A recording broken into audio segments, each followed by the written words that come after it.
ఖమ్మం జిల్లా బోనకలలో హరీష్ రావు మాట్లాడుతున్నారు. లైవ్ లో చూద్దాం. ఇవాళ ఒక విషయం ఆలోచించండి. మీరందరూ కూడా చదువుకున్నటువంటి వాళ్ళు. ఈ కాంగ్రెస్ అయినా బీజేపీ అయినా రేపు మళ్ళా కుట్రలు చేస్తూ ఉన్నారు. పోయినసారి ఖమ్మం జిల్లాలోని 7 మండలాలు ఆంధ్రాకి అప్పచెప్పింది ఇదే బీజేపీ కాంగ్రెస్. ఇప్పుడు మళ్ళీ కొత్త కుట్రలు స్టార్ట్ అయినాయి. హైదరాబాద్ను ఉమ్మడి రాజధానిగా ఇంకో 10 ఏళ్లు పెంచాలని కాంగ్రెస్ వాళ్ళు బీజేపీ వాళ్ళు కుట్ర చేస్తున్నారు. అప్పుడే 10 ఏళ్లు ఇచ్చిండ్రు, ఇంకా 10 ఏళ్లు ఇవ్వాలనా? మన హైదరాబాద్ మనకు ఉండాలి, హైదరాబాద్ మన తెలంగాణ రాజధానిగా ఉండాలి తప్ప ఉమ్మడి రాజధానిగా పెంచొద్దు అని ఇవాళ కొట్లాడే పార్టీ ఒక బీఆర్ఎస్ పార్టీయే. ఈ కాంగ్రెస్ వాళ్ళు బీజేపీ వాళ్ళు కొట్లాడారు. హైదరాబాద్ యూనియన్ టెరిటరీ చేస్తారట. మన హైదరాబాద్ మనకు దక్కకుండా అవుతుంది, మన హైదరాబాద్ మనకు లేకుండా అవుతుంది. అటువంటి కుట్రలు కూడా బీజేపీ కాంగ్రెస్ వాళ్ళు చేస్తూ ఉన్నారు. అందువల్ల మీలాంటి చదువుకున్న వాళ్ళు, మేధావులు, బుద్ధిజీవులు తప్పకుండా మీరు ఆలోచించాలి. హైదరాబాద్ లేని తెలంగాణ మరి తలలేని మొండంలాగా అయిపోతుంది. మన జీవితమే ఆగమవుతుంది. మనం కొట్లాడి తెచ్చుకున్న తెలంగాణ ఆగమయ్యే ప్రమాదం ఉన్నది. రేపు హైదరాబాద్ యూటీ కావద్దన్నా, హైదరాబాద్ ఉమ్మడి రాజధానిగా మరో 10 ఏళ్లు పొడిగించద్దన్నా రేపు కొట్లాడే పార్టీ బీఆర్ఎస్ పార్టీ మాత్రమే. రేపు గొంతు విప్పే పార్టీ బీఆర్ఎస్ పార్టీ. శాసన మండలిలో, శాసనసభలో, ఢిల్లీలోనైనా గల్లీలోనైనా పోరాడే పార్టీ బీఆర్ఎస్ పార్టీ. అందువల్ల మనం జాగ్రత్తగా ఉండాలి. ఏమరుపాటుగా ఉంటే ఈ తెలంగాణ నష్టపోయే ప్రమాదం ఉంది.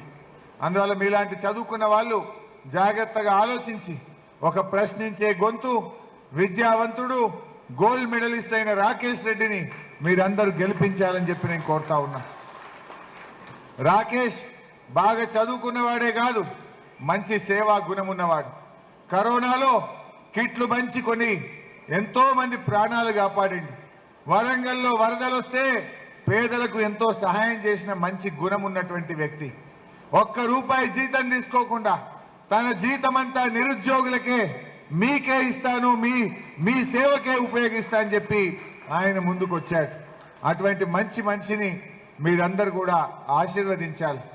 మొన్న మనం దురదృష్టం, మనం ఓడిపోయిన మదిరలో బాగా కొట్లాడిండు, మా కమల్ రాజ్ బాగా పోరాటం చేసిండు, కానీ దురదృష్టం మనం ఓడిపోయినాం.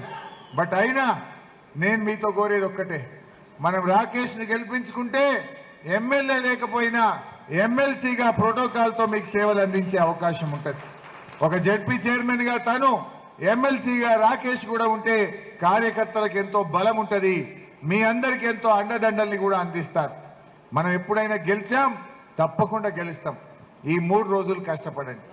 ఈ 3 రోజులు మీరందరూ కూడా కృషి చేయాలి. మా జర్నలిస్టులు కూడా ఇక్కడ చాలా మంది ఉన్నారు. మిమ్మల్ని కూడా మోసం చేసిండు కాదే, ఎవరు విడిచిపెట్టిండు రేవంత్ రెడ్డి? మహిళలకు మోసం, విద్యార్థులకు మోసం, నిరుద్యోగులకు మోసం, ఉద్యోగులకు మోసం, జర్నలిస్టులను కూడా మోసం చేసిండు. 100 కోట్లు ఇస్తా అన్నాడు, 100 రూపాయలు ఇచ్చినాడే. అరే మా కమల్ రాజు ఉండగా ఇంత ఇళ్ల జాగాలు ఇప్పించిండు, కేసీఆర్ ఇంత డబ్బులు ఇచ్చిండు. ఇవాళ జర్నలిస్టుల సంక్షేమం కోసం 60-70 కోట్ల రూపాయలు ఆ రోజు కేసీఆర్ గారు విడుదల చేసిండు.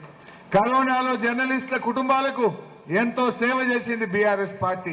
కానీ కాంగ్రెస్ జర్నలిస్టులను కూడా మోసం చేసింది. మీ ఓటు కూడా రాకేష్ రెడ్డికే వేయాలి, ప్రశ్నించే గొంతుకు వేయాలని చెప్పి మా జర్నలిస్ట్ మిత్రుల్ని కూడా కోరుతా ఉన్నాం. ఇదే విధంగా నిరుద్యోగులకు నిరుద్యోగ భృతి విషయంలో మోసం, ఉపాధ్యాయ ఉద్యోగులకు 4 డిఏలు ఇస్తామన్నారు, రాగానే ఇస్తామన్నారు, మేనిఫెస్టోలో పెట్టిండ్రు. 6 నెలలైనా మా ఉపాధ్యాయులకు ఉద్యోగులకు డిఏ ఇయ్యలే, మొండి చేయి చూపించిండ్రు. మహిళలకు మహాలక్ష్మి మోసం చేసిండ్రు, రైతులకు రుణమాఫీ విషయంలో మోసం చేసిండ్రు, పేదలకు 4000 ఆసరా పెన్షన్ ఇస్తామని మోసం చేసిండ్రు. అందరినీ మోసం చేశారు. ఇవాళ ఒక్కొక్క పథకాలు పోతా ఉన్నాయి. తులం బంగారం అన్నారు, కానీ కళ్యాణ లక్ష్మి చెక్కు కూడా వస్తలేదు. ఇప్పుడు నెలల తరబడి కళ్యాణ లక్ష్మి చెక్కులు పెండింగ్ లో పడిపోయినాయి. అందుకే ఇవాళ ప్రజలు ఇవాళ కాంగ్రెస్ కు గుణపాఠం చెప్పాలనుకుంటున్నారు. మార్పు మార్పు అన్నారు, వచ్చింది మార్పు. ఆనాడు రోజు నల్ల నీళ్ళు వస్తుండే, ఇప్పుడు 2 రోజులకు ఒక్కసారి నల్ల నీళ్ళు వస్తున్నాయి. ఆనాడు బావి కాడ 24 గంటల కరెంట్ వచ్చింది, ఇప్పుడు 14 గంటల కరెంటే వస్తుంది. ఆనాడు సర్కార్ దవాఖానలో కేసీఆర్ కిట్ వచ్చింది, ఇప్పుడు మార్పు వచ్చింది, కిట్ బంద్ అయిపోయింది.